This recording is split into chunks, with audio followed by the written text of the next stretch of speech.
With his Texas twang and laid-back attitude, Woody Harrelson is truly a unique talent. His father, Charles Harrelson, didn't have much to do with raising Woody, but they still have a lot in common. What they don't have in common is their occupation. Charles Harrelson was a hitman.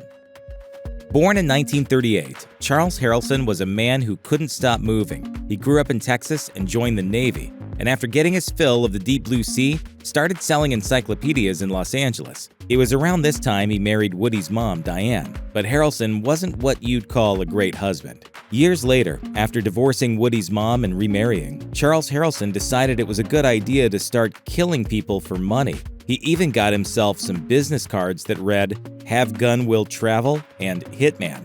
During his time as a contract killer, it's rumored that Harrelson was asked to murder at least 20 people, including carpet salesman Alan Berg and grain salesman Sam DeGilia Jr. Thanks to a superstar attorney named Percy Foreman, the same lawyer who represented the killer of Martin Luther King Jr., Harrelson was able to escape with a bunch of not guilty verdicts and lighter sentences. Eventually, however, Charles Harrelson's luck ran out. When a drug lord in some legal trouble hired Charles Harrelson to take out a federal judge, everything changed. The judge, John H. Wood, was getting ready to leave for work in May 1979 when Harrelson shot him in the back with a rifle. The judge died on the way to the hospital, and the killing absolutely shook the nation. It was the first time a federal judge had been assassinated in the United States, and President Jimmy Carter condemned the killing as, quote, "an assault on our very system of justice." Soon, there was a $200,000 reward, and Harrelson wouldn't last long with every law enforcement agent in the country on his trail.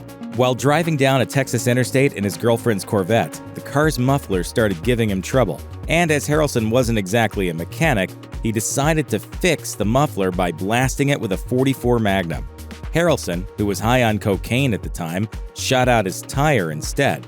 All that gunfire on the side of the road attracted quite a bit of attention, and soon the cops were on the scene. Harrelson found himself in a standoff with the police for 6 long hours, threatening suicide the entire time. And as officers trained their guns in his direction, Harrelson admitted to the killing of the judge, as well as John F. Kennedy, interestingly enough. At one point, he even tossed a note out of his car that read, "Since death is certain, I should only be credited with speeding up a natural process.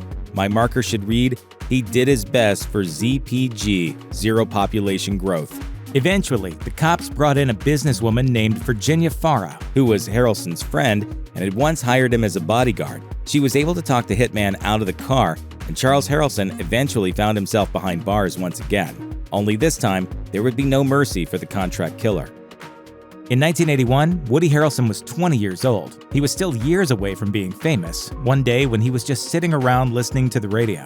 That's when a news report started talking about one Charles Harrelson, a hitman on trial for murder.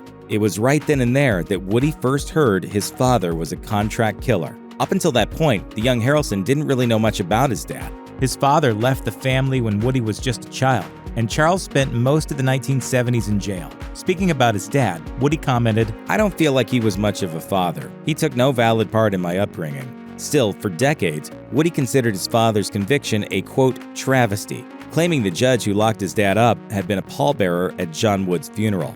During the 80s and 90s, the actor spent millions trying to get his father a new trial. "I'm not saying my father's a saint, but I think he's innocent of that."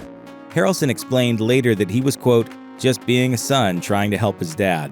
In addition to the legal proceedings and all that misspent cash, Woody visited his father in prison once a year until his dad's death. And while their relationship was definitely weird, Woody said he and his dad were friends who got along pretty good.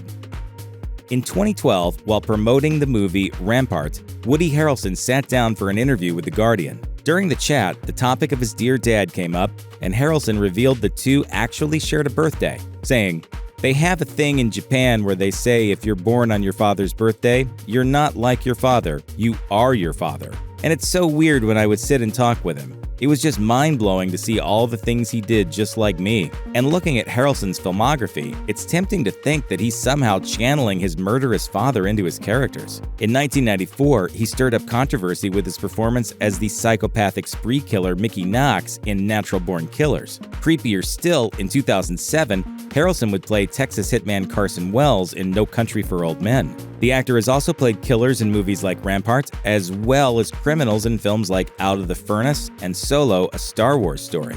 Even Tallahassee from Zombieland is a bit kill-crazy, even if he's just picking off the undead.